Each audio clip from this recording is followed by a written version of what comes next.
যদি আমি আমার দেশের হয়ে না খেলি তবে অন্য কোনো দেশের হয়েও খেলব না। বাক্যটি ছোট হলেও এর গভীরে লুকিয়ে আছে এক বিশাল জীবনের দর্শন আর নিঃস্বার্থ দেশপ্রেম। এক অদম্য সংগ্রামের পথ বেয়ে উঠে আসা এই ক্রিকেটারের নাম রশিদ খান। যেখানে প্রতিদিনের অনিশ্চয়তা আর প্রতিকূলতা ছিল নিত্যসঙ্গী, সেখান থেকেই তিনি স্বপ্ন দেখেছিলেন নিজের জন্য নয়, এক দেশের জন্য, এক পতাকার জন্য। রশিদের অতিমানবীয় বোলিংয়ে মুগ্ধ হয়ে বিশ্ব ক্রিকেটের দুই পরাশক্তি ভারত আর অস্ট্রেলিয়া যখন তাকে নিজেদের দলে টানার প্রস্তাব দিয়েছিল, তখন অনেকেই হয়তো সেই বিলাসী ভবিষ্যতের হাতছানি লুফে নিতেন। হাতের মুঠোয় ছিল নিরাপদ জীবন আর অঢেল ঐশ্বর্য, কিন্তু রশিদ ছিলেন আলাদা। তিনি বেছে নিয়েছেন নিজের শিকড় আর জন্মভূমির প্রতি নিখাদ ভালোবাসাকে। তার কাছে ক্রিকেট মানে শুধু ক্যারিয়ার নয়, বরং দেশের মানচিত্রকে বিশ্ব মঞ্চে তুলে ধরার এক পবিত্র লড়াই।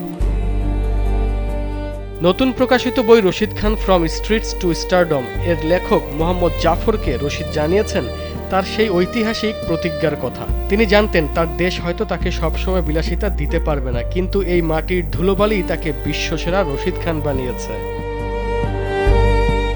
আজ তিনি কেবল ওয়ানডে ক্রিকেটের এক নম্বর বোলার নন, প্রতিকূলতা জয় করে আসা এক জাতির সাহসের নাম। যেখানে স্বার্থের টানে অনেকে দেশ বদলান, সেখানে রশিদ খান শিখিয়ে দিলেন দেশ মানে হৃদয়ের সেই অংশ যা কখনো অন্য কারো কাছে বিক্রি করা হয় না। আরমান হাসান, কালবেলা।